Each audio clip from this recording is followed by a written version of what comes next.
Hola, hola. Welcome to our Latino Town Hall. It's a space we have created for our voices to be heard. Tonight we gather to find answers and solutions to the issues pressing our nation, especially our Latino community, and the over 63 million Latinos living in the United States. So we're going to be covering some of the most important topics such as the economy, immigration, the border crisis, education, and so much more. And I wanted to start this conversation, this discussion by sharing something, right? So at Latino Wall Street, we follow closely the top investors in the world and we look for guidance, right, for what they have to say about what's going on in our nation. So here is what Ray Dalio, the founder of Bridgewater Associates, has to say about the 2024 election cycle. This was from a few days ago. He says, "It is surrealistically shocking to see the condition the United States is in. Such chronically horrendous leadership that has reached an apex in terribleness that is reflected into our main two presidential candidates. They're so unimaginably worse than I ever could have thought possible." So this quote highlights the need and the relevance to listen to an alternative to Trump and Biden, an independent candidate. So tonight, I'm honored to be joined by a visionary leader, lawyer, and U.S. presidential candidate, Robert F. Kennedy Jr. Hello, Mr. Kennedy. Welcome to Latino Town Hall. How are you this evening? Very well. Thank you very much. So good to be here with you. Yes, it's great to see you again from the conference in Miami. So you know me, the founder of Latino Wall Street. You met Tony as well. I'll let Simon introduce himself. He's a Latino leader, has an organization in California, actually. Oh, great. I live in California. We are based in San Diego, LA, but all over US as well. And it's a great pleasure to meet you. Awesome. So we're going to get started with our round of questions. Mr. Kennedy, we all want to be economically empowered, especially at Latino Wall Street. Yet, according to the data from the U.S. Census Bureau American Community Survey, Latinos experience higher rates of poverty and lower median household incomes compared to the national average. So the reality is that many Latinos are struggling to pay their rent, to afford basic needs such as food, to thrive in this economy due to rampant inflation, especially under the Biden administration. So I wanted to read a question from one of our community members. This is Ryan from Naples, Florida. He says, "While Kennedy plans to go after Vanguard, State Street, BlackRock, and the rest, what is his plan to protect hardworking Americans who have 401ks and other investments tied to his organizations? There are millions of honest, hardworking Americans who have invested in retirement and other funds because we've always been told that doing so is one of the best ways to build wealth in your family and provide for a better life for your children and grandchildren." So I guess the question is, right, we know these mega corporations are affecting us financially. How do we address that by protecting our interests if we are also investing under those corporations? What's the plan, right? If you're president, short term, the first 100 days, how to address the economic crisis affecting Americans, especially Latinos? My plan would not be to dismantle BlackRock, State Street, Vanguard. These are enormous companies, the biggest companies in the world. BlackRock has a capitalization 3 times the size of the GDP of California. Right, as an economy equivalent to the 3rd largest country in the world. And that is too much, and it's something that we need to remedy over the long term. But immediately, that we're all tied to BlackRock. If you're your pension fund, if you're a teacher, if you're a firefighter, if you're a policeman, if you're a blue-collar worker and you have a pension fund, BlackRock is going to be touching it almost certainly. And we don't want to do those cases.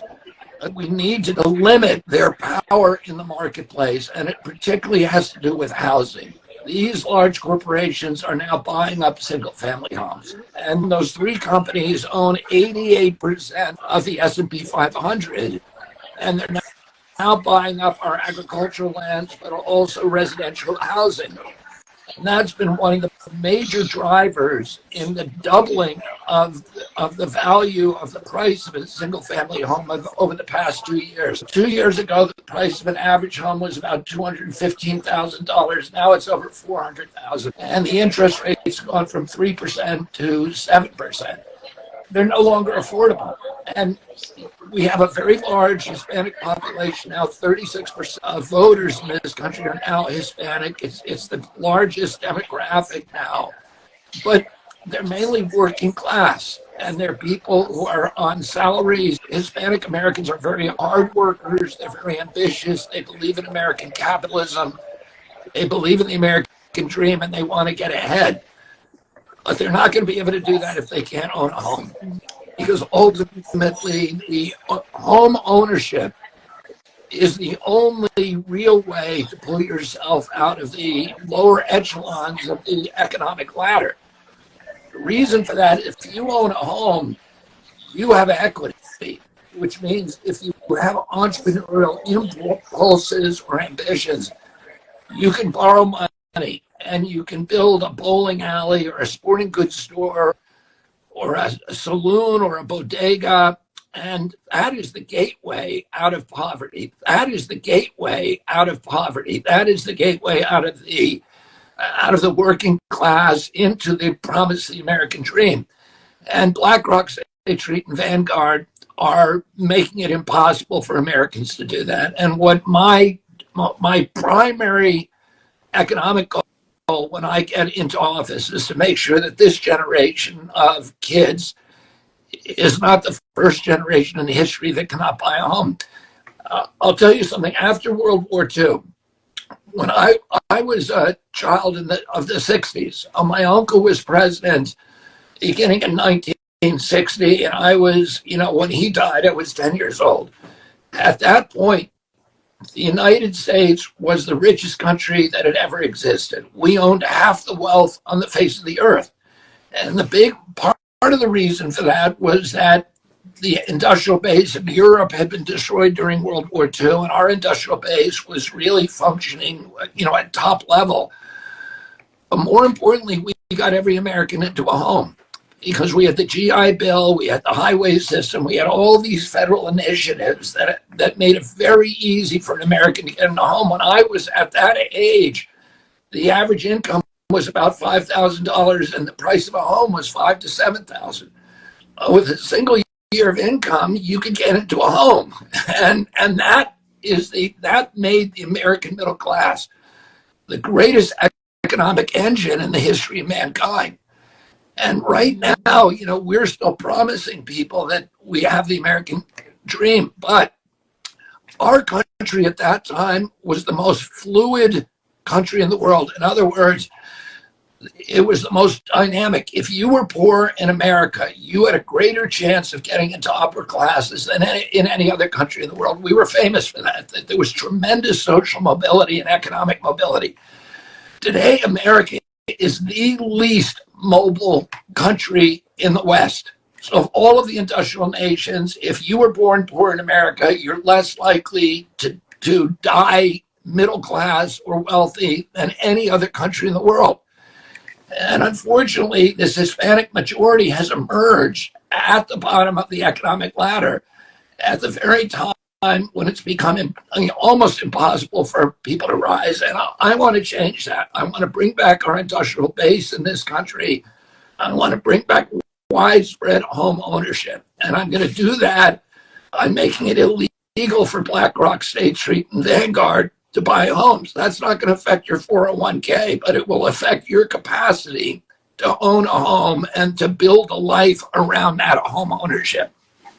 It's so important, right, to raise awareness about this, because so many people don't quite understand why are prices so out of control, and it's because Wall Street is behind it, competing with the average person, right? Yeah. So Ryan, our kids have to compete for the price of money against BlackRock, which even if you have a good credit rating, BlackRock, if you have the best credit rating, BlackRock is borrowing money 30% less than you are. So what if you have a mediocre credit rating or a bad one? There's no way that you can compete against BlackRock. And you hear so many stories of people who are about to buy a home and they're about to go into escrow or put down money on the home. And at the last minute, somebody comes in and pays 20% over the asking price with a cash offer. Right. And you say to yourself, who was this person who just stole my home? And you do some checking, and it's an LLC, a limited partnership with an ambiguous name. And when you pull the strings and follow who's really behind that, who owns it, it comes to BlackRock, State Street, Vanguard, Fidelity, one of these giant Blackstone, one of these giant hedge funds that are buying it and turning America from an ownership society into a rental society. And when that happens, we turn from citizens into subjects. And unfortunately, the demographic that is most harmed by that are Hispanic Americans, because they become a majority at the very time in history when the middle class, when people from the poorer classes are frozen out of the middle class, and the middle class is disappearing. Yes, we spoke about the importance of that. I remember at the event that we need a strong middle class. Ryan, who was the one who asked the question, has said, "Thank you, Bobby. You fully answered my question and I'm satisfied." So thank you so much, Ryan, for participating. Tony, let's go with you and I'll see if we can get Simon back. It looks like something happened with his connection. Yeah, sure, absolutely. Mr. Kennedy, thank you again for joining us. It's been fun since we saw you in Miami. We have a lot of people in our community who we're very excited about your campaign and your presidency. So thank you again for joining us for the Latino Town Hall. Thank you very much. Well, my numbers in the Hispanic community are skyrocketing. So we now have 3 polls up there. The one that came out, the Harris poll that came out this week, that has the 28% against President Trump and President Biden. And then the Quinnipiac polls that have me at 30%, 31%. So beating President Trump, almost tied with President Biden. And I focused a lot on the issues my whole life that affect Hispanic Americans, and that is going to be a priority for me as president. And I hope that you guys, you have my cell phone, and you're going to have it when I get to the White House. So I hope that you'll tell me what I want to be doing to help Hispanic Americans, because that's what I want to do. I love it, Crumpet. I love it. Well, I think so. One of the big things that's affecting the Latino community is criminal justice and criminal justice reform, right? According to the FOP, right, the Federal Bureau of Prison, the data and statistics reports show that Latinos are overrepresented in the U.S. criminal justice system, and about 18% of the federal prison population is in fact Latino. There's a lot of things that I didn't like about Donald Trump and the way that he handled his presidency, but one of the things that I did like was the First Step Act, which was a bill that allowed people in the federal system who were facing life in jail to have a second chance and actually apply for compassionate release. What steps in your first 100 days in office would you take to further criminal justice reform and address the issues like overpopulation and overpolicing and the disparities that are affecting the Latino community? Yeah, I mean, I have this is another priority for me, and there's 2 bills that really dramatically increase the number of Hispanic American jails. One of those was 1986 Drug Book Act, which, among other things, it applied the punishment for crack cocaine, the penalties 100 times the penalties for powder cocaine. And a lot of the powder cocaine was mainly in white communities, and the crack cocaine was being used in Hispanic communities. So they got those kids, a mile apart, 2 kids arrested for a white kid using powder cocaine. They would get 1/100th of the sentence as a black or Hispanic kid using crack cocaine. The other, and this was a bill that was actually written by President Biden, Another bill also written by President Biden when he was in the Senate in 1994 omnibus crime bill, which created the super predators, the mandatory sentencing, 3 strikes are out, and it dramatically increased the number of minority, double the number of minorities that are in prisons. Those were catastrophic for Black communities, catastrophic for Hispanic communities, and it created this kind of jail prison pipeline of now the devil of Black and Hispanic communities. What I would do, a number of things. One is to get rid of, to free people in jail and pardon people who are convicted of nonviolent drug offenses. We should not be punishing them in prison. We should be treating them. It's a disease that I have, and I have an extensive plan for treating that disease. And it should not be with prison, because all you're doing is making those people worse. And then, and another thing is to allow people a second chance. They're not regarded as convicted felons. Their citizens are expurgated. They're allowed to vote. They can get jobs. They don't have to say that they're a felon on a job application, etc. The other thing I'm going to do is to legalize marijuana. Marijuana is already legal in most states, but it's not federally legal. So it's still Schedule 1 federally, which means if you have a marijuana dispensary in your state, you have to pay federal taxes on your income. And it means that it creates a huge problem with the handling of cash. There's now an entire industry, a cottage industry that handles cash for the marijuana dispensaries because they're not allowed to put them in banks because they can't pay taxes on them. I'm going to change that. I'm going to move it. It's a fiction that it's illegal. It's only illegal federally like that. I'm going to move it off Schedule 1 and I'm going to start collecting taxes on it. That's going to bring in $8.5 billion in revenue. I'm going to dedicate that revenue to creating wellness farms, drug rehabilitation farms in rural areas all over this country. So the biggest industry now in rural areas is prisons. And I'm going to change that. I'm going to make it so people can go, if you're convicted of a drug offense or if you have a drug problem, you can go to one of these places for free. They're going to grow their own food, organic food, high quality food, because a lot of the behavioral issues are food related. A lot of the illnesses are food related. There won't be any cell phones there. There won't be any screens. We're going to reparent people, restore this connection to community. We have a whole generation of kids who are dispossessed. They're alienated. They're marginalized. Their suicide rates are exploding. The second largest killer of our young people. The drug addiction, and last year, 107,000 American kids died from drug overdoses, mainly fentanyl and other opiates.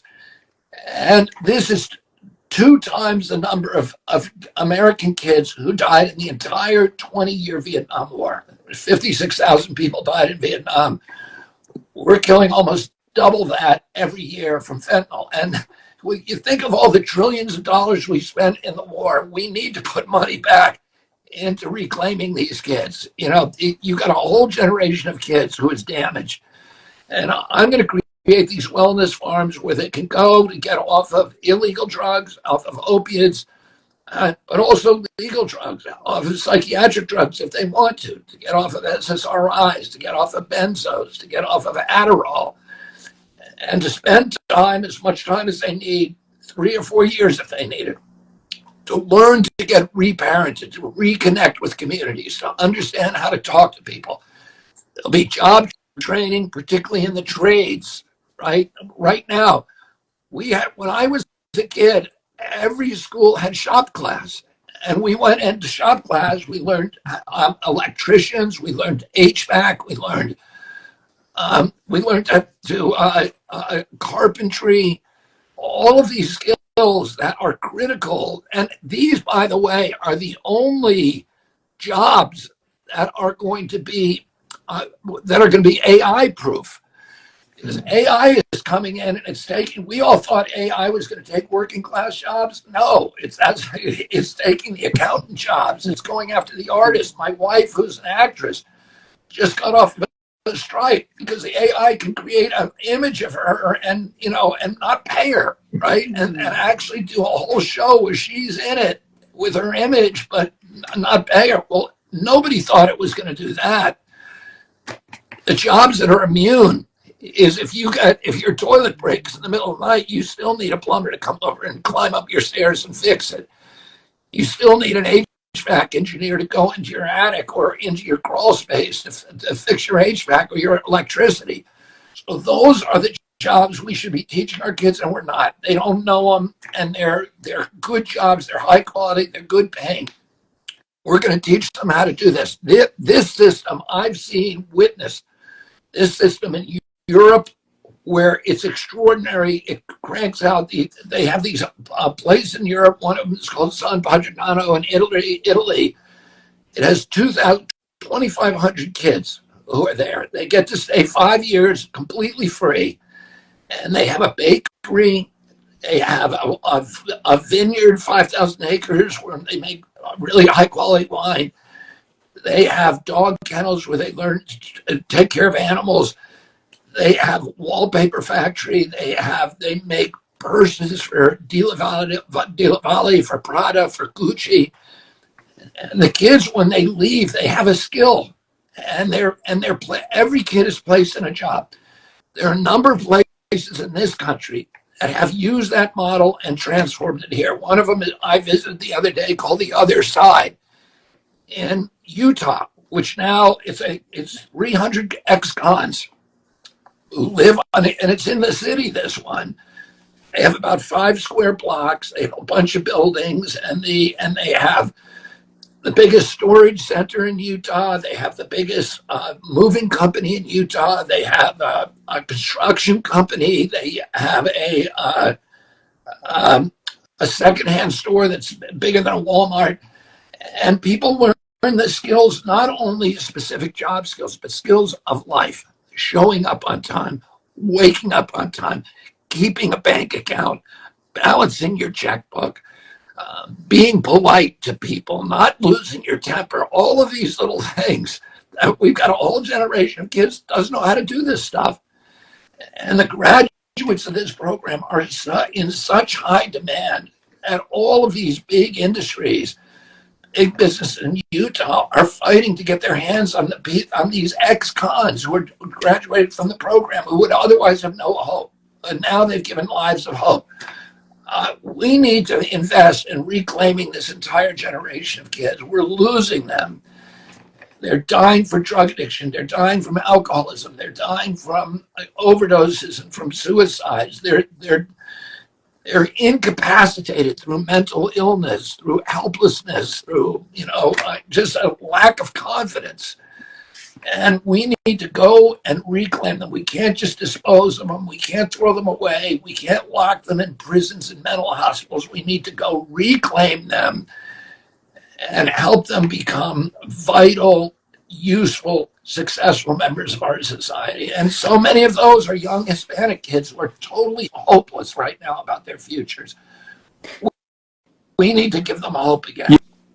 Yeah, I love that you connected education to the prison system, because there's the prison, the school to prison pipeline, where you have kids being institutionalized in the schools, right? Basically, the public school system has failed the kids, and they send them straight into the prison system, and it's sad. So the educational system is definitely connected to the correction system. And the privatization of the prison system has also been a main factor of corruption in this country. And yes. I would love to know your thoughts on that as well. I would, and I'm going to do, look, a lot of this is state law, so I'm not going to have any power over it.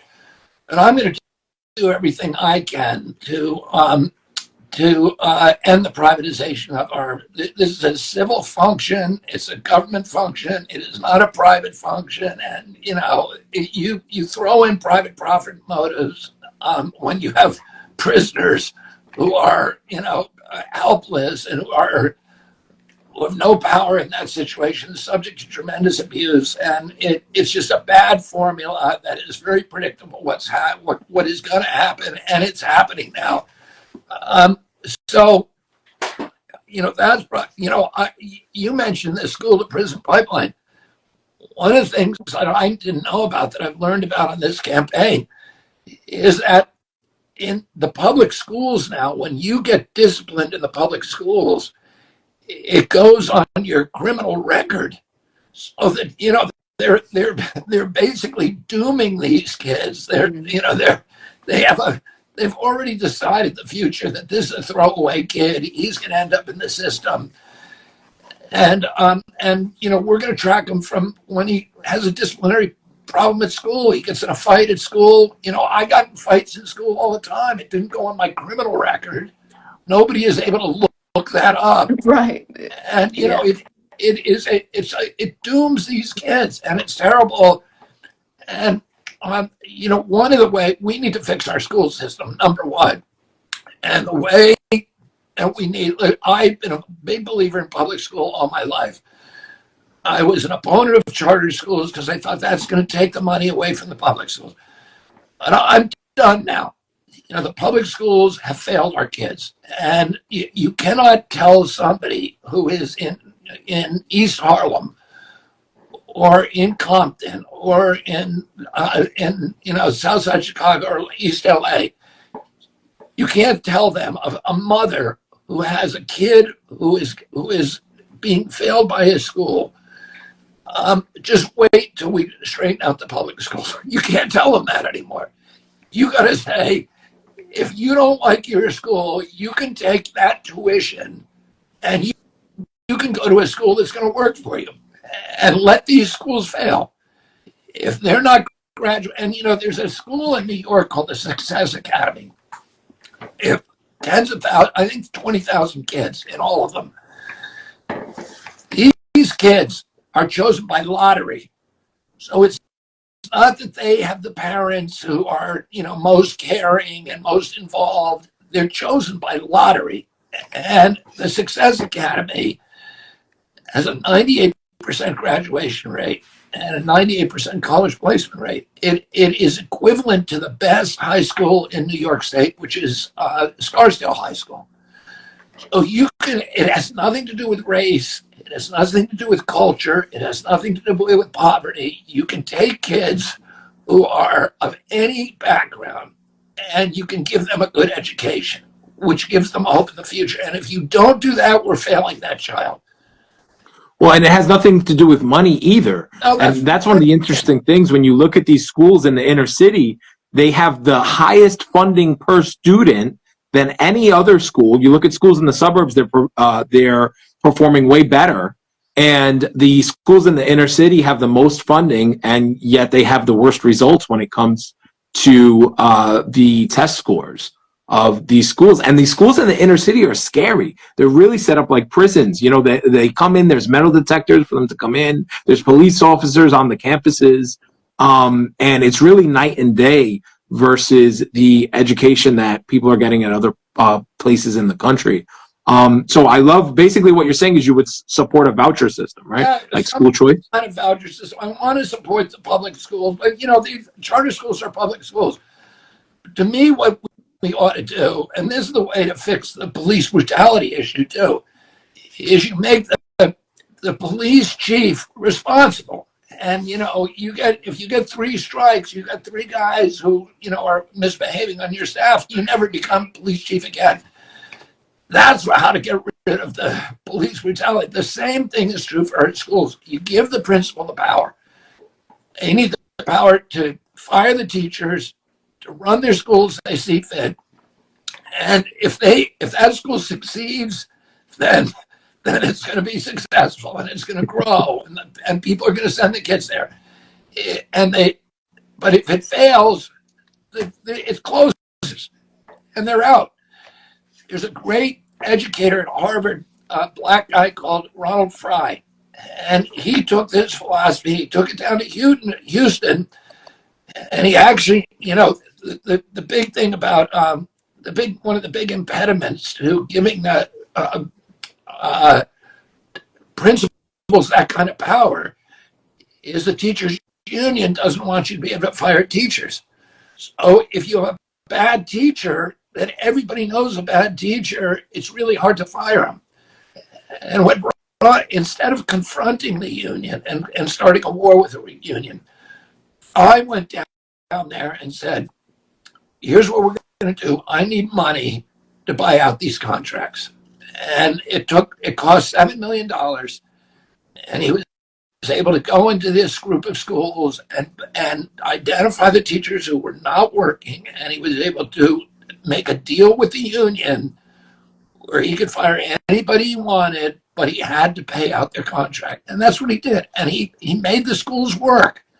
So you can work with the union, you can take care of the teachers, and you can still, create an incentive system that's market-based, which to me at this point, we don't have, all of the defenses that liberals and Democrats like myself have made of the public school system over the past 20 years, we're done. They speak for themselves. They're a total mess. When I was a kid, we were number one in the world in terms of the education of our children. We were number one for all the 50s, the 1960s, all right up until 1979. Number one. And now we're number 22.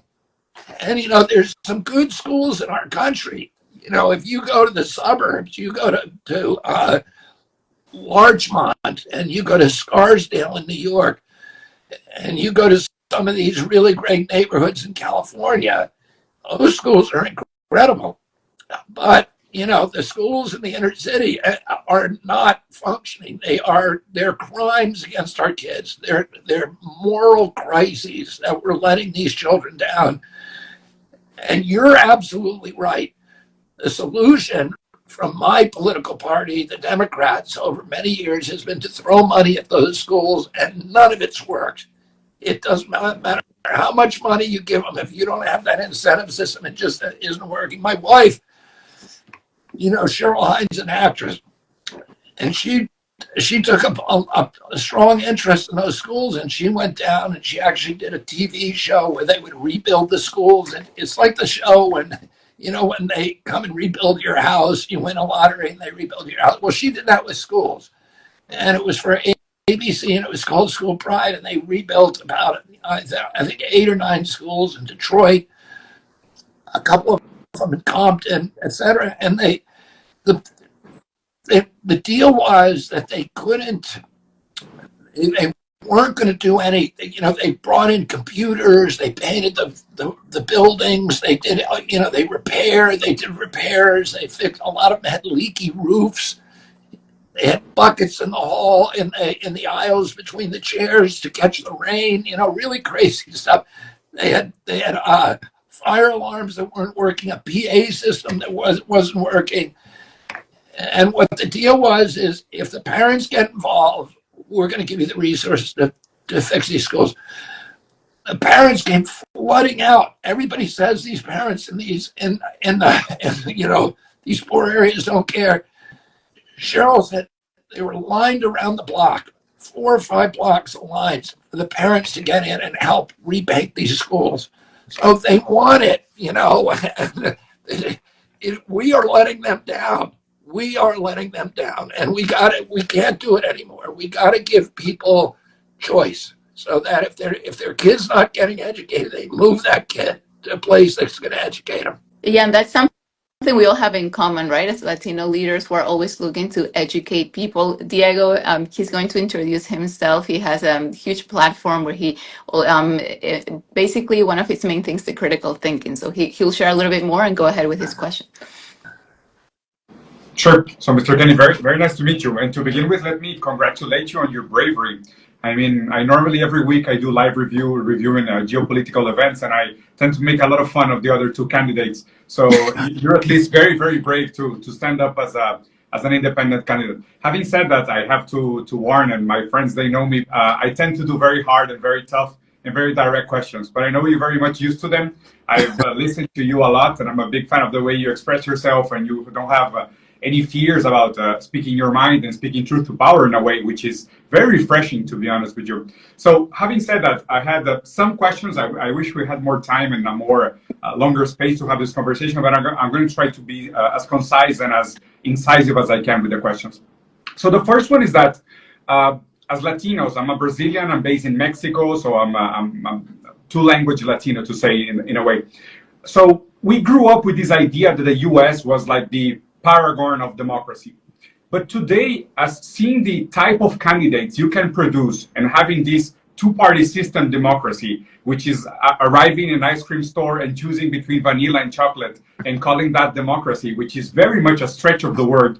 And then again, also internally, you don't offer any resemblance of democracy to the everyday people in everyday life. Democracy is having acquisitive power. If people don't have money, they don't have choices, to be honest. So having said that, how do we move forward with this notion? Is it sustainable for the US to keep this paragon of democracy narrative? And if not, what alternatives do we have looking ahead?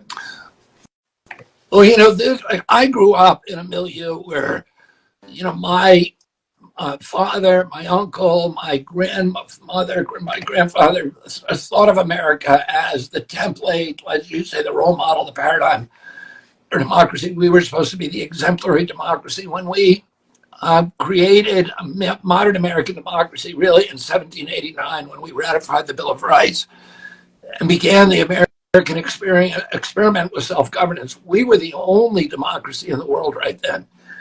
1865, there were 5, all of them based on the U.S. model. By 1965, there's 180. Right? So, and we were the model. We had the institution, we had the courts that worked, we had the freedom of the press, we had a very vigorous press that was, as you use the phrase, speaking truth to power, maintaining a posture of fierce skepticism toward government authority. We had institutions that worked, our regulatory agencies, the FDA, people all over the world, all over Latin America would say, hey, if FDA approved that drug, then it's approved in our country, right?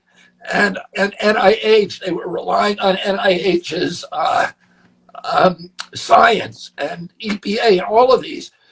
And today, U.S. democracy is not a model anymore. And I remember visiting China, for business. I had a lot of green tech businesses back in the early 2000s, and I remember visiting China, and Chinese officials, even the high-level ones, would say to me, we're coming out of an era of extreme poverty and totalitarian rule, and we're transitioning to a democracy, and eventually we're going to have a democracy like you. But in the last 6 or 7 years, if you go to China, nobody's saying that. They say our system is producing. You talk to the governors of these provinces in China, they all have 180 IQs. That is the smartest guy in the province who is running it. And if you talk to US leaders, they're the guys who are like the worst students, and they have a certain set of skills for persuading people to support them, but it doesn't make them good at governing. Absolutely. You go to, and so I think a lot of the world has lost faith in the democratic model. And for me, the reason for that is because of the money in politics. And particularly after 2008, we passed, the Supreme Court issued this terrible decision called Citizens United. Beginning in 1908, we made it illegal in our country for corporations to donate to federal political candidates. And it saved democracy. We lost democracy in the 1880s and 1890s, the Gilded Age. You had all these robber barons, the Rockefellers, the Morgans, the Carnegies, the Fricks, all of these guys who were running our country. They were handpicking senators. They were handpicking the presidents. And we lost democracy. We lost it. And then in the early part of the century, you had all of these, you had a confluence event, you had a populist movement in the countryside where farmers were reorganizing to reclaim democracy. You had in the cities what was called the progressive movement, where Republican reformers were appearing. You had a bunch of muckraking journalists, Ida Tarbell, Upton Sinclair, who were writing for this magazine McClure's and exposing the corruption of the robber barons of Standard Oil and all this. And you had Teddy Roosevelt, who was a member of the oligarchy, but who wanted to challenge it. And he came along, and at this movement, they created the 40-hour work week. They gave women the vote.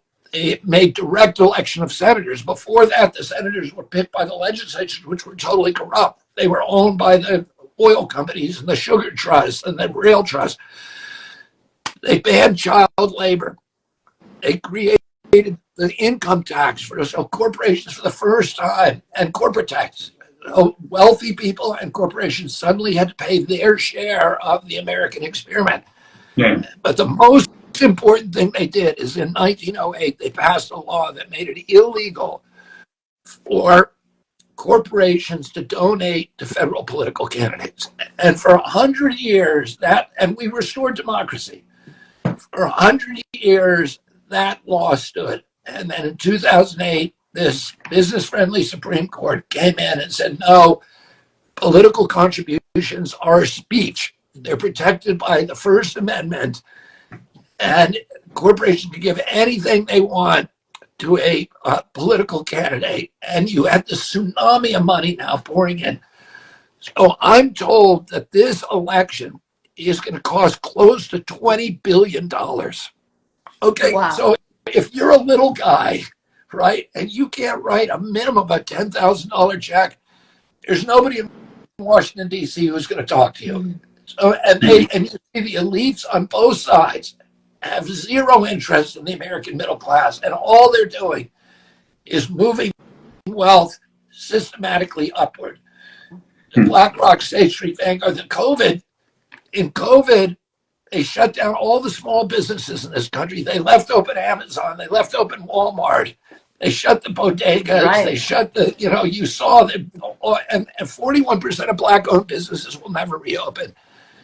We shifted $4.3 trillion upward to the oligarchy. And they created, this is Biden and Trump, 500 days, 500 new billionaires. So, that's what's become of our country. The only way ultimately to save American democracy is by getting rid of that Citizens United case. And the only way we can do that is with a constitutional amendment. And when I'm president, I'm going to work on making sure that happens, because there's no way we will ever recover if we don't get rid of that. So it's interesting the way you responded to the question, because we have this running joke in Latin America saying that the U.S. has no corruption because business lobby is legalized. Right. So since business lobby is legalized, there's very little corruption. But I think politicians should wear like their sponsors on their clothes and, like Formula One drivers. So we actually know what's behind them. So I think it's very refreshing the way you respond to this question. Like automobile racers. They ought to have like NASCAR. Yeah. So then at least we will know which corporations we're voting for, right? Right. But then as a follow-up question, and seeing this as the real existing capitalism, because we could talk about the theory of capitalism, which is not very interesting to me anymore, but the real existing capitalism that we have in practice, which is this grotesque mix between late-stage capitalism and this very degrading type of democracy that we have at the moment. Don't you see that, or don't you think that in a way, regulating the market and setting a very hard difference and differentiating the power between politics and the market itself, it's kind of necessary at the moment? Because in a way, when you mention China, and this is one of my main topics of study as an academic in the last few years, is the blooming of the Chinese model in a way. And with the current inability of the American economy to deliver a basic level of dignity to its citizens, do you see like socialism with Chinese characteristics as a viable alternative or something to negotiate with in the future? No, I mean, I'll tell you what, I'm really a huge advocate of free market capitalism, but a free market, we don't have free market capitalism in our country. We have corporate crony capitalism, right? We have something close to the Chinese system, which is this corrupt merger of state and corporate power. The function of the state is to protect corporate monopolies, right, and to subsidize them. And they like we have a law in this country that says 27% of federal contracts have to go to small business. Well, this year I think it was 1%. So we have a law, but they just ignore it, right? Yeah. And if you are a small business person, which is what most Hispanics are, right? You get zero advantage from the government. Yeah. The government ought to be helping small business, small farmers, and ending these subsidies, the corporate welfare, these giant corporations who already have an advantage because they can get lawyers, and they can get all the loopholes, and they have the lobbyists who are writing new loopholes for them that don't apply to small businesses. And you look what they did to us during COVID. They didn't close any big business. They didn't close Amazon. They didn't close Facebook. They didn't close Google. Yeah, They didn't close Walmart, or they closed the little, they closed the corner shop, the nail parlor, who were struggling to make a buck, and just get by. And that's who they went after. So, and the whole system is designed like that. It's not free market capitalism. I want real free market capitalism, which is linked inextricably to democracy. It's local control. It's local economies. It's small farmers, small business people working together. The job of government is to facilitate that, to create transportation, create markets, to create market opportunities for little guys, and to control the domination of big business. I mean, from the beginning of our national history, our greatest political leaders were warning Americans against the emergence against the domination of business by government. Communism is the domination of business by government. Fascism is the domination of government by business.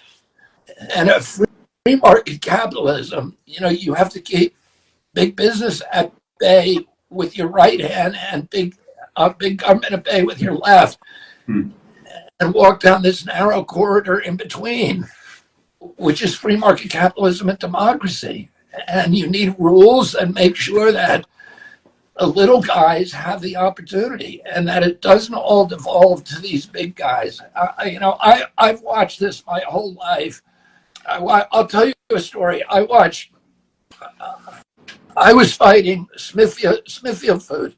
Smithfield Food came into North Carolina, purchased built a slaughterhouse for 30,000 animals, 30,000 hogs a day, right? And then it signed contracts with 1,800 small farmers to mass produce hogs in warehouses in ways that are very, very damaging to the environment. At that point, there were 28,000 hog farms in North Carolina, and they were all little guys. They were poor farmers. It was raising hogs is a really easy way to break into a market. But they made it so that you could not sell a hog for slaughter in the state unless you made a deal with them. They dropped the price of hogs from 68 cents a pound to 2 cents a pound. And it cost the farmer 34 cents a pound to raise that hog to kill weight. So they put out of business 28,000 small farmers, and they consolidated. Now you have one corporation that now controls all of the landscapes in the state. It controls all the hog production in the state, the meat production, and then that company sells itself off to China. So now you have the Chinese, it's a colonial model. The Chinese now control the landscapes of North Carolina and the people. Now, Smithfield then went to Europe and tried to do the same thing there. It was going to start with Poland. And I went and testified in front of the Polish parliament. And they had passed a law in Poland, Smithfield Foods. They bribed a legislature named Andre Lepper, $1 million they gave him to pass a law. In Poland, there were all the farms were organic, because in the Soviet era they couldn't afford chemicals. So they have these beautiful farms. Each one has like a cow, a bunch of chickens, and each little town has an abattoir, a little slaughterhouse, where they make kielbasa, Polish sausage, the best sausage in the world. So Smithfield came in and built a big slaughterhouse, one of the old Soviet slaughterhouses it took over. And it passed a law that said you cannot operate a slaughterhouse in Poland unless you have laser triggers on the faucets in your bathroom. Well, you know, when you go to the airport and you just wave your hand in front of the faucet. Yeah. And it goes, so they said, this is for hygiene. This is, well, we care about hygiene. You don't want them touching the faucet. It wasn't hygiene. They didn't care about hygiene. They didn't have any hygiene problems with these little abattoirs. They knew that those things would cost thousands of dollars and no small slaughterhouse could afford them. So they put out of business every slaughterhouse in Poland except for theirs. Well, that's similar to like the fight for 15, right? Amazon loves the fight for 15 because they can afford to pay everybody $15 an hour and everyone else can't. Exactly. So at this stage in the game, you know, when Jeff Bezos was in his garage, he wouldn't have liked the $15 hour minimum wage because he wouldn't have been able to grow to the scale that he is. But now that Walmart and Amazon are the big boys in town, they can afford to pay a higher minimum wage, so they don't mind. What looks like something that they're doing to be altruistic is actually something that they're doing to crumple competition. Another thing that I just wanted to mention, you know, it's kind of a misconception that the United States is a democracy, is a pure democracy. We're supposed to be a democratic republic where each state is supposed to have its own sovereignty, and that's supposed to be part of the check and balance system of this American experiment of democracy, where you have this democratic republic, each state has its own sovereignty, and if you don't like what's happening in one state, you can move to another. But as the federal government has grown larger and larger and larger, right? We were talking about the Federal Bureau of Prisons. There was no such thing as a federal prison system. There was no such thing as federal police. When the federal police started, they had to hide in the post office and pretend that they were postal employees and postal inspectors because there was not supposed to be a federal police force. The federal government was supposed to be very small. So as we're moving into a new world where the federal system is so huge and bloated and it is manipulating and controlling the states, I would love to hear your thoughts, Kennedy, on how we can make the federal government smaller. Well, I mean, look, right now there's a lot of innovative ways to make it smaller. My passion would be to make the government efficient, to make it do what it's supposed to do. Like NIH is supposed to protect public health. I wouldn't shrink NIH, but I'd stop NIH from being an incubator for pharmaceutical products and just, you know, making new pharmaceutical products for the industry all the time and then collecting royalties on that. NIH should be telling us, why do we have the highest diabetes rate in the world? Why do we have the highest autism rate in the world? Why are our kids the sickest in the world? So why isn't anybody telling us that? When my uncle was president, 6% of American kids had chronic disease. Today it's 60%. When I was a kid, the average pediatrician saw one case of diabetes in his lifetime over a 40-year career. Today, one out of every 3 kids who walks through his office door has diabetes. Something happened. What is it? Why isn't NIH telling us? Why are our kids obese? You know, we went from 13% to almost 50%. Why? If they didn't get lazy all of a sudden, they're being mass poisoned. The autism rate in my generation, 70-year-old men, is 1 in 10,000. In my kids' generations, 1 in every 34 kids. Yeah. What happened? This is what NIH should be doing. It shouldn't be developing new drugs to treat all these diseases and cash in on them. Right. It should be with pharma. It should be telling us why it's happening and then ending it. Oh, there's all kinds of opportunities. For example, I'll tell you, I the other day I was talking to an expert on AI in the military, and we were talking about the fact that the Pentagon audit, the 20th year in a row, the Pentagon failed its audit. They lost $4.2 trillion. They can't find it. Nobody knows where it is. Okay. So they said most of that money is from stuff that they bought, inventory they bought, and then they can't find where it is. So they have to buy another one, right? And it's in stockpiles somewhere in some state, and nobody knows where to find it. And they lost $4.3 trillion. How can you lose $1 million, much less $1 billion, much less 4.3 trillion? Yeah. That's lost. And this AI guy was saying, look, it's very easy. You get AI walkers to go through all the stockpiles and find out where everything is. And then, and you can eliminate huge amounts of waste now using AI. I would do that. There's some agencies of government that I don't think are functioning. I think the Department of Education is a crime, right? And I think there's parts of the Department of Education I would try to save. The record keeping, the analytics, the research functions of the Department of Education. But in terms of promoting the core curriculum and promoting all of this other stuff that they're doing, it's a complete waste of time, and it's failed. Let's admit it's failed, and let's do something else. So I wouldn't just say go in and cut the entire federal government. And by the way, I'll tell you something. The state, as corrupt as the federal government is, the states are more corrupt, and they're more susceptible to corporate influence. The corporations love it when you get rid of federal powers because they can easily dominate the state political landscapes, and they go into those states and it's a race to bottom.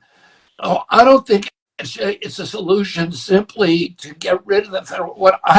The solution is to make the thing work the way it's supposed to work, right? And not just be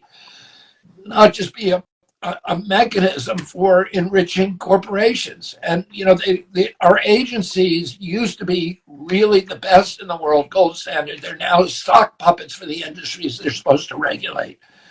They're wholly owned subsidiaries of those industries. The FCC is run by Verizon. The DOT is run by Norfolk Southern and the airline companies.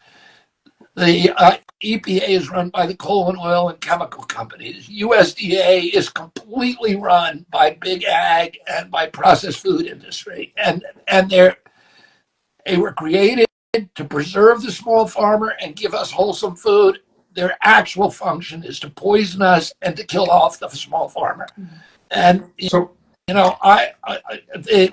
health agencies have nothing to do with public health. They all have their job is to promote profits, the mercantile interests of the pharmaceutical industry. So I don't. It's not just cutting. You can't just go in there and cut. You got to go in there and change the culture. And I know how to do that because I've been suing these agencies for 40 years. I've sued all of them. And when you sue them, you get a PhD in how to unravel corporate capture. Right.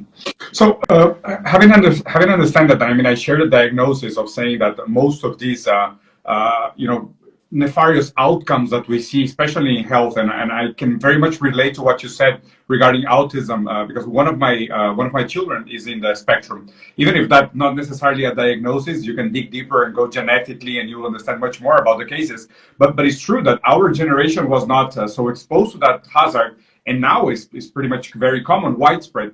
But what I fail to understand, Mr. Kennedy, and I would like you to elaborate if you can, is how do you propose to solve these problems of these big nefarious corporations exerting their influence in federal government and even state government to further their economical interest with more free market? How is more free market a solution to this? Well, number one, we got to get rid of the Citizens United, because that is a systemic, like, corruption. That's, like you said, right. It just makes it too easy. It has legalized bribery on a massive scale. So, that's, I love what you said about that. But within each of these agencies, there are two things happening. One is you have corrupt personnel who have, infiltrated the culture with their corruption. And two, you have perverse incentives, which need to be changed because, for example, FDA gets 50% of its budget from the pharmaceutical companies.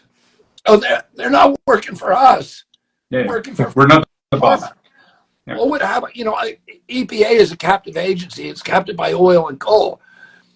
What would happen if EPA was getting 50% of its budget from the coal companies, and it only got that budget if they did well selling coal every year? Yeah. Well, that's how FDA works. NIH, we changed the law in 1980. This is the craziest thing. Like, you wouldn't believe how crazy this is. We passed an act called the Bayh-Dole Act in 1980. And it said that any scientist who's working for NIH gets to collect royalties on any drug that he regulated. So with the Moderna vaccine, I'll just give you one example. The Moderna vaccine, which has a kill rate 40% greater than any of the other vaccines. It was the worst of all of them. The Moderna vaccine was developed by NIH, and so NIH owns 50%, and half the royalties go to NIH, so it's making tens of billions of dollars. There's 6 individuals who work at NIH, high-level deputies, who make $150,000 a year forever. As long as mRNA products are on the market, those 6 guys are making money. These are the guys whose job it is to find problems with that product. To say, hey, wait a minute, it's not safe enough here, you can't do this, you can't do that. But they are paying for their mortgages. They're paying for their boat. They're paying for their kids' education. Yeah. They're paying for their alimonies. Yeah. So, the whole incentive system is rigged. Yeah, that's a perverse incentive, and it's going to put agency capture on steroids. And then the other thing is, the other thing is personnel. Policy is personnel. Okay. When I sued Monsanto, we got discovery documents, which were emails from the top officials at the Monsanto company and the head of the pesticide division at EPA. His name was Jess Rowland. And as it turns out, he was running the pesticide division for a decade, but he wasn't really working for EPA. He was secretly working for Monsanto the whole time, and they were telling him, you got to kill this study, you got to fix this study, you got to bring in these mercenary scientists that we're going to give you to sign on to this study, and we're going to ghostwrite it for you. Yeah. And he was doing everything they said. At one point, they said to him, there's another agency outside of EPA. It's called Agency for Toxic Substances Research, the ATSDR. They're doing an article, they're doing a study studying the links between cancer and Roundup. You can't let them do that because we know what they're going to say, what they're going to find, and we can't let them publish it. And Jess Rowland said, that's not my agency. I can't do anything about it. This is what he wrote. And they wrote him back saying, you got to do it. So finally he writes back and says, okay, but if I do this, you better give me a gold medal. So we had that correspondence. in the case, we have 40,000 cases. And in multi-district litigation, you try the cases one at a time until somebody comes and says, "Uncle, I give up." The first case, we won $289 million. The second case, we won $89 million. But in those two, the judges would not let us show that document to the jury. The third case, they let us show it to the jury. And we asked for $1 billion. They gave us $2.2 billion. And then Monsanto came to the table and we settled all the cases. But that, what Jess Rowland, there's guys like that in every agency. And in many of the cases, I know who they are, I know their names, and I'm going to move them out. Yeah. Deng Xiaoping used to say that the market it's a horrible master, but an excellent slave. So exactly. In a way, we have to change that. I saved the last two more, the toughest two questions to end. And again, thank you so much for the time, Mr. Kennedy. So the first one is, I've been researching a lot what's been happening in China for the last few decades with a lot of admiration and curiosity. And I think we have a lot to learn about their experiment, even understanding that their conditions are very unique and very different from ours in this side of the world. But having said that, one of the data that I came across, and I wanted to ask you about this, because it has to do with the deindustrialization of the American economy and the over-financiarization of the American economy, the dependence on investment economy instead of productive economy. At the moment, the data is that out of every $100 that are issued by the Federal Reserve, only 24 of those dollars are actually used to produce commodities, into the production cycle. The other 76 are into speculation mostly. In China, the data is out of every $100 emitted by the central banking system, 97 are used for production. So what's your point of view regarding how to make America productive and competitive again without over-depending on this investment and speculation that is becoming more and more dangerous in the multipolar world that is emerging?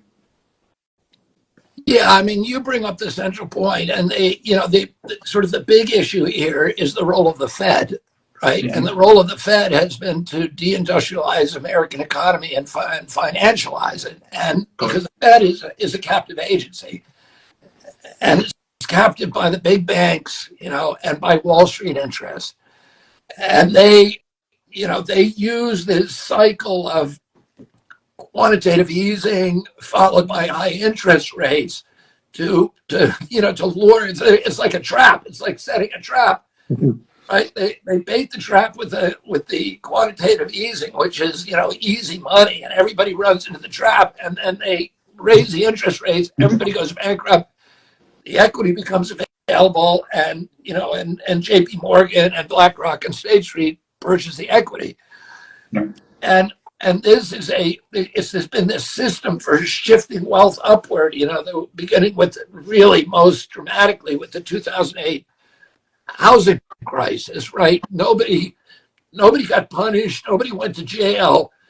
The people and the people who got bailed out were the banks rather than the customers. They lost their property, and the banks ended up owning everything. The people who had created the crisis ended up profiting from it. But and we have now exported our industrial base to China, and there's also a connection between the Fed's ability just to print as much money as it can and the war machine. The only way, first of all, you can't make war unless you have fiat currency, unless you're printing money. That's how they finance troops and buy arsenals. Yeah, and then the way that we keep America as the world's reserve currency, the American dollar, is through our military power, 800 bases abroad. Yeah. And so the world is, other countries are buying the American dollar as the reserve currency, as the trade currency, as the safe haven currency. They're essentially financing our debt so that we don't experience inflation. If they stop doing that, our inflation is going through the roof and we're dead. Yeah.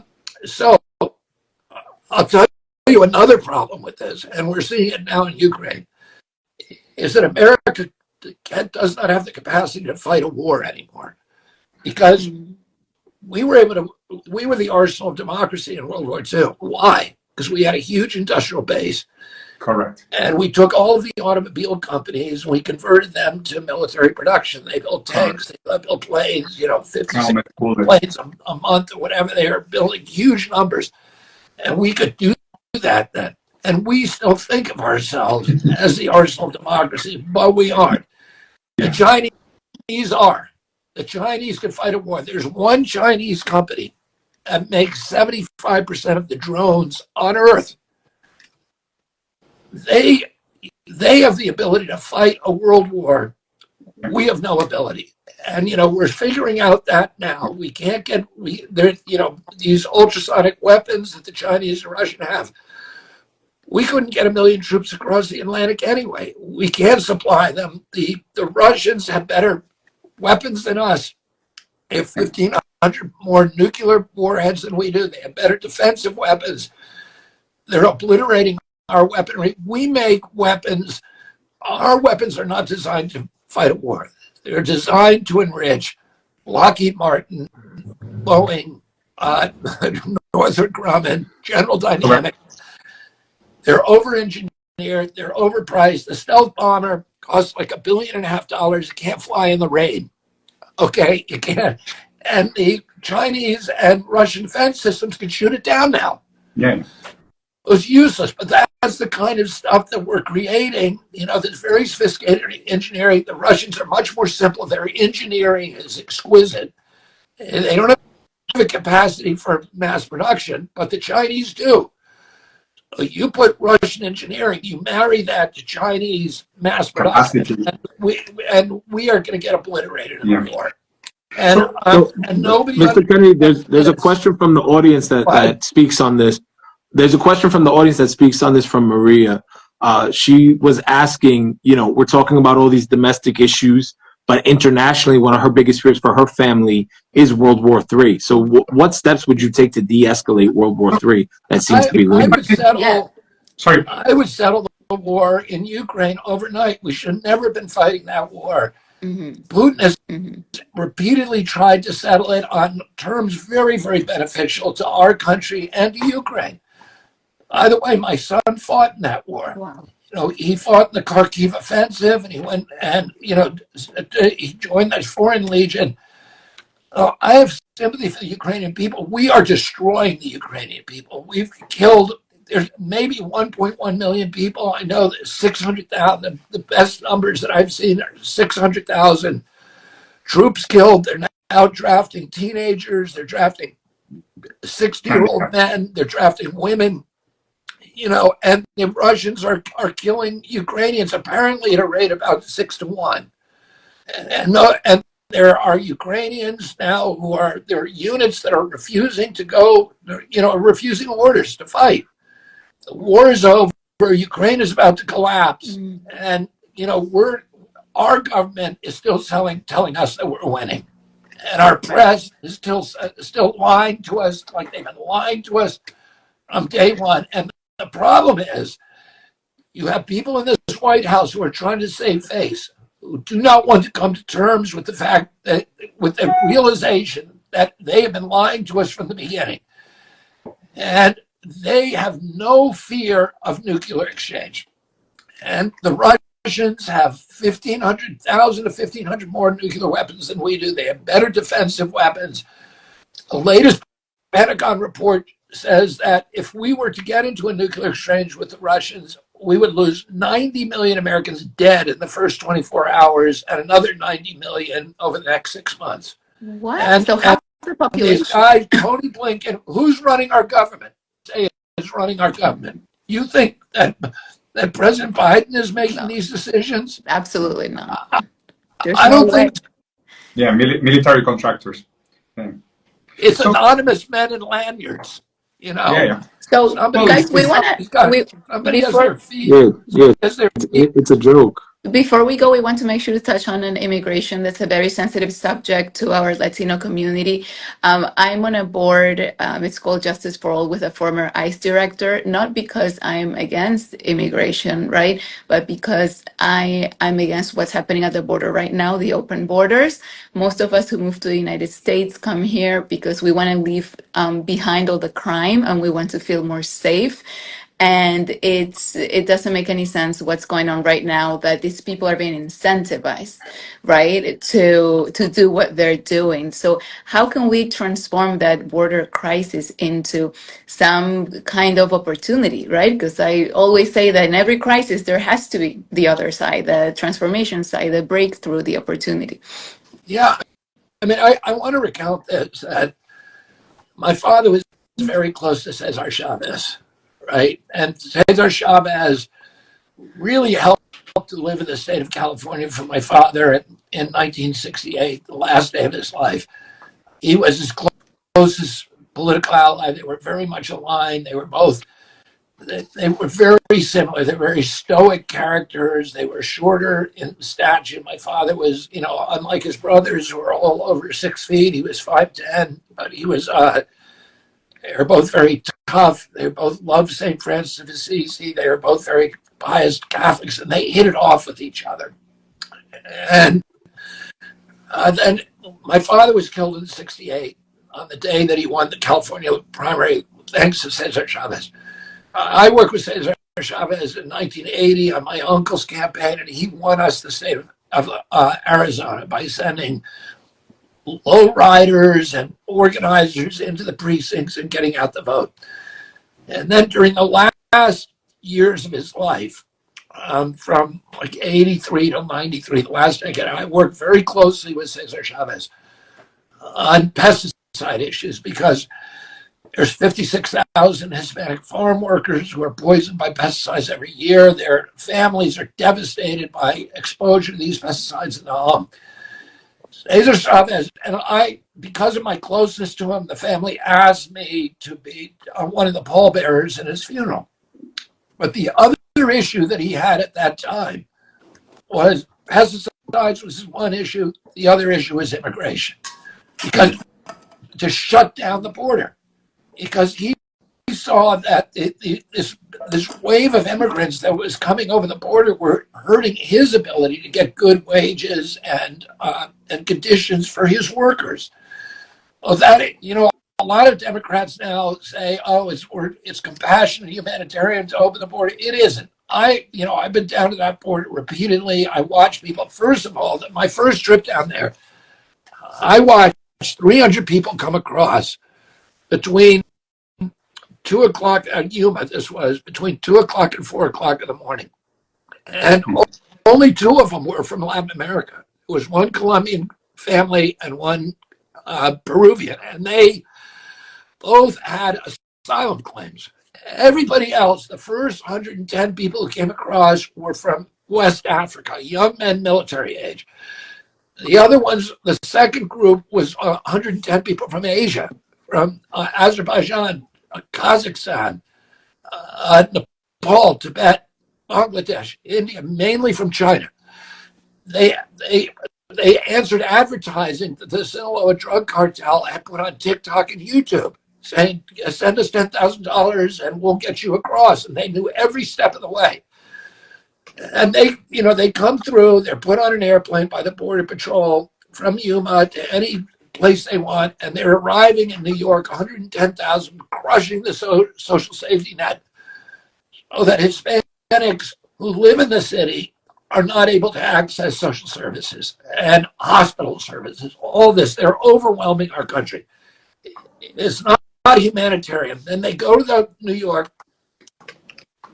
They're given an asylum court date 7 years in the future, and they can't legally work, so they're being taken advantage of by predatory employers who pay them $6, $10, $12 an hour, and that construction company that's hiring them is bidding against union shops in New York, so that the union workers who actually would be bringing money in and supporting families can't get to work.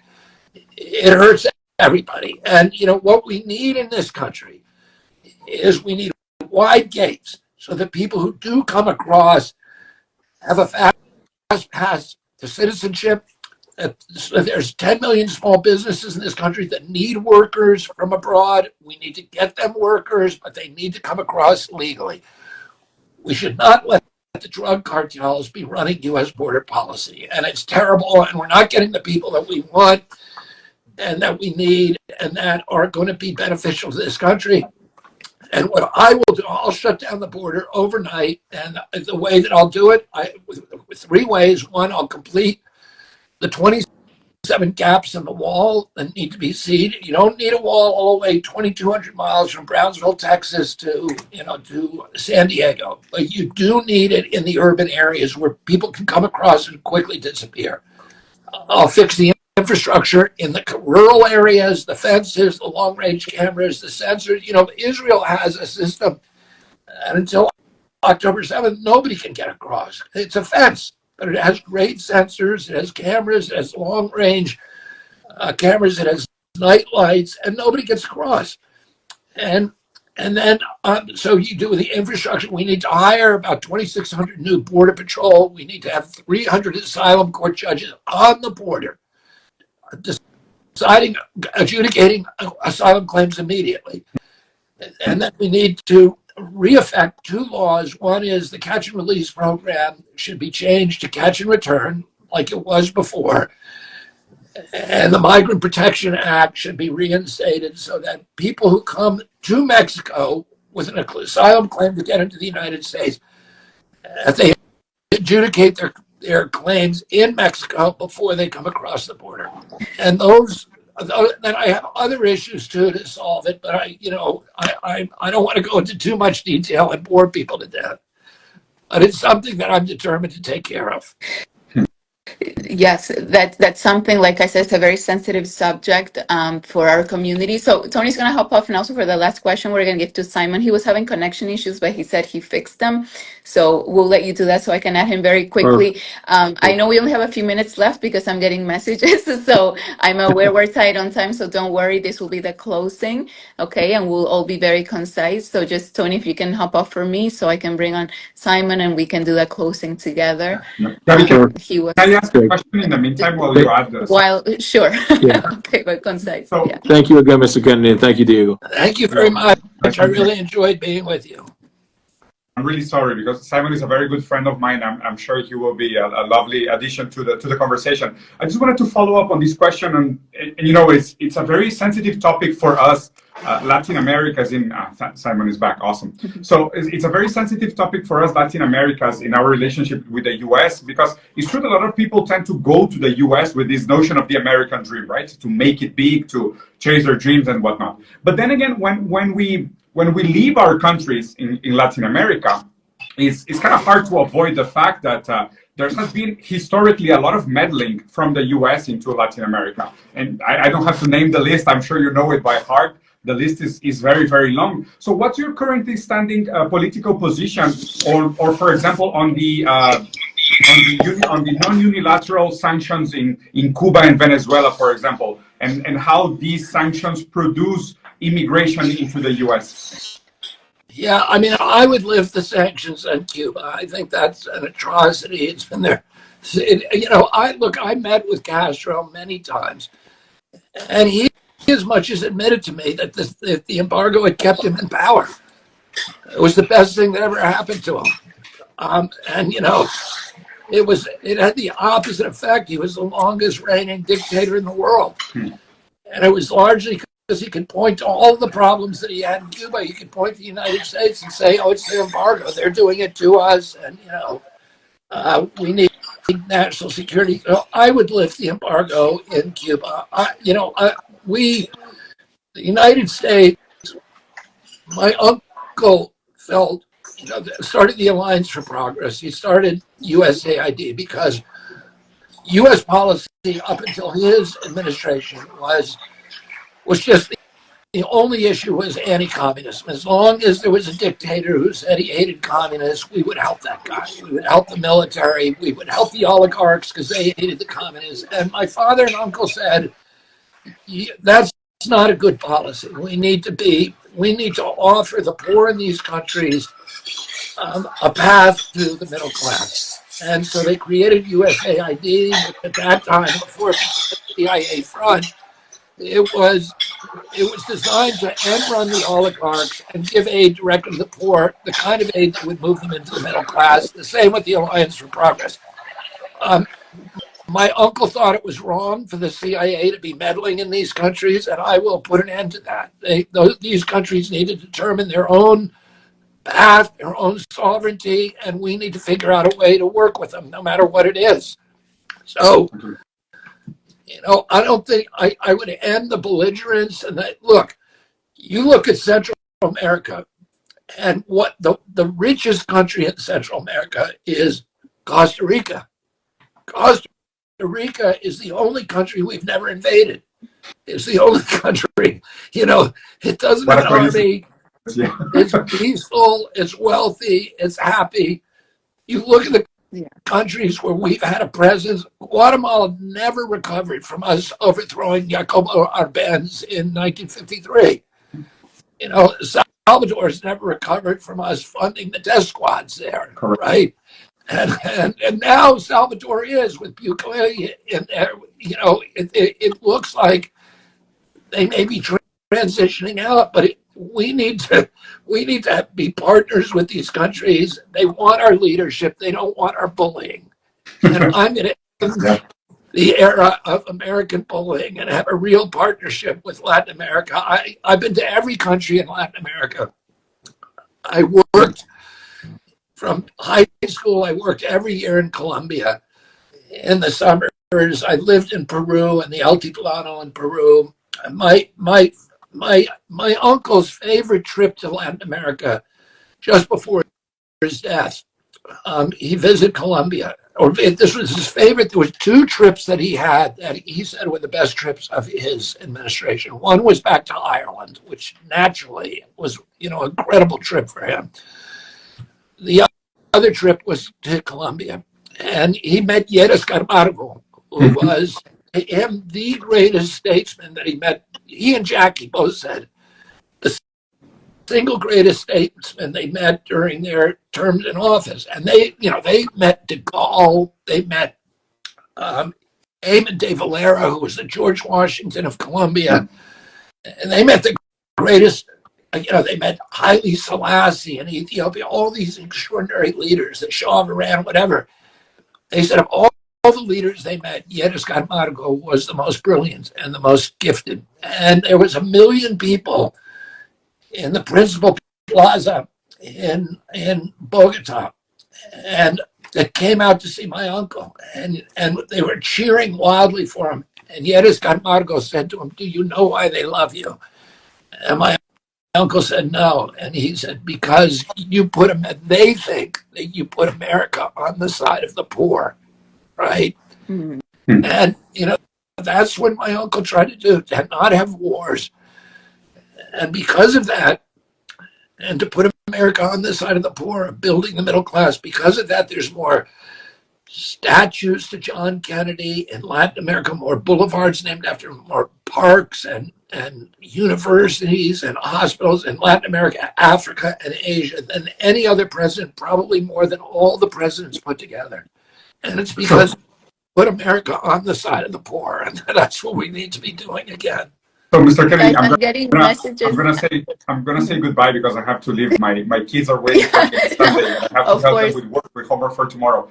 But then again, I'm willing to offer you. I have a huge following in Latin America. I would love to have a follow-up on this conversation. I can get in touch with Gabby if it's possible. And just as a curious fact, I went to a high school in Mexico that was the John Kennedy High School. Wow. Oh my God.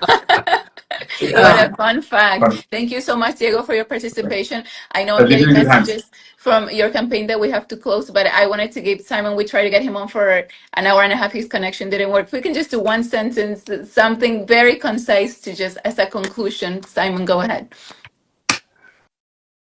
No, we can't hear you. You're on mute.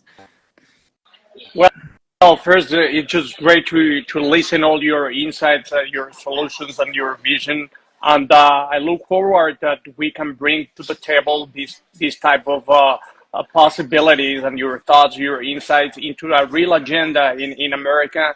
I look forward that you can empower real ideas into a public policies, and I look forward you have the great opportunity just to lead the nation.